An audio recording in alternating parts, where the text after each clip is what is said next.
Hi, everyone. I want to take a few minutes to share some information about the New York State budget. As many of you know, advocacy is a real passion of mine, and I spend a lot of time trying to influence public policy to benefit you and the people we support. Through Donnie and our statewide coalitions, we've been advocating for two major pieces in this year's state budget.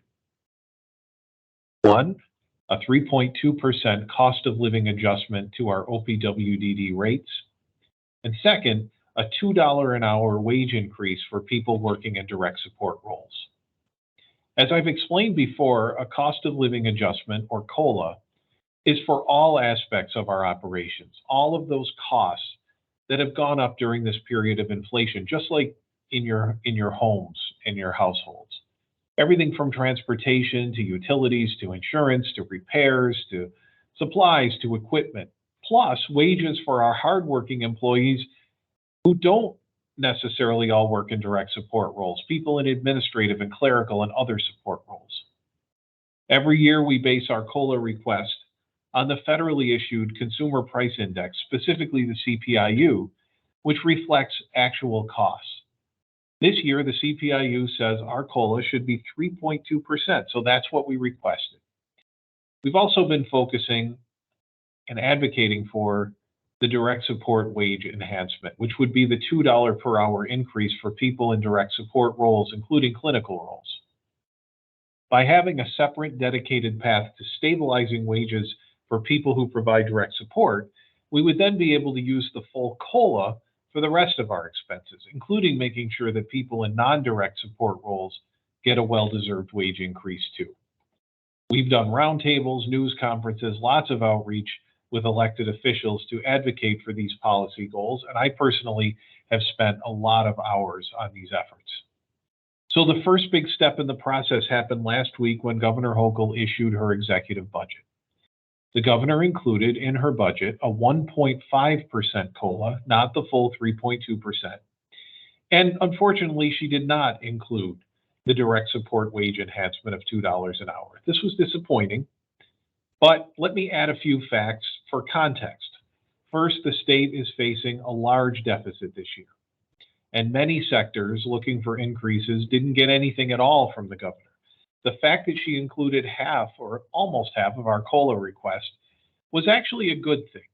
If she had included no COLA at all, it would have been very difficult for our friends in the state legislature to take that zero and make it into something. But since she included half of it, we're already halfway there, and it's entirely possible for the legislature to negotiate most or all of the rest of the COLA that we're looking for. So I'm still hopeful on that front. On the direct support wage enhancement, it is something we are still going to fight for, but I will be honest with you. Without it being in the executive budget, it's going to be hard to get this year. These kinds of policy initiatives can take a few years to get to mainstream acceptance, but may not happen this year. And of course, we're going to fight for it, but every year we're building a little bit more support, and hopefully we'll get there soon. It may not be this year. And I don't want to build up unrealistic expectations or make promises that can't be kept. I think it's unlikely personally we will get that $2 per hour wage increase for direct support staff this year on top of the COLA. But again, we will continue to speak out and we will continue to push for it. I do want you to know that Governor Hochul has, on balance, been a friend to our field. In fact, I had a chance to say hello to her at an event last month. And I started to thank her for what she has done for our field so far. And before I could pivot to asking her to do more, she said, I know we have more work to do. So she knows we need help. The fact is we are in the position we're in because the previous governor refused to support our field. During the first 10 years of the Cuomo administration, the CPIU says that we should have received 19.3% in annual COLAs. Governor Cuomo chose to defer those year after year. Instead of 19.3% over those 10 years, we got 1.2%. Should have been 19.3, we got 1.2. That's billions of dollars that should have gone into the system but didn't. But they kept raising the minimum wage And that's how DSP work was devalued and wages were depressed by the choice of the previous governor. Now, in the past 2 years under the new governor, we've received rate increases of nearly 10% in just 2 years. And we've seen the healthcare worker bonuses that so many of you have benefited from. And of course, here at SASE, we have raised DSP wages significantly as a result of these increases.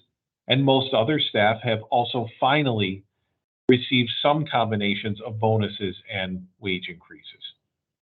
We have worked to make the most of the investments that the state has made in our field. And I did learn earlier this week that our starting DSP wage and our average DSP wage here at SASE are higher not only than the Western New York average, but higher than the state average, even higher than the New York City average. So we are investing in our workforce, we're investing in you, and of course, that investment is very well deserved.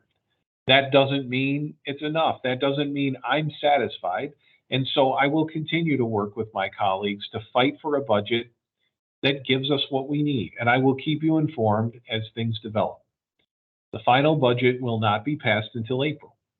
But along the way, there will be opportunities for one-clicks and other advocacy that you can do to fight for yourselves. And I will keep you posted on those things as well. So just a little update, because I know you hear things in the news or you see things online. I wanted to make sure you heard from me some sense of where we are with the state budget. As always, I thank you for everything that you're doing and know that my heart is firmly in the fight to continue to stand up and speak out for you. Thank you.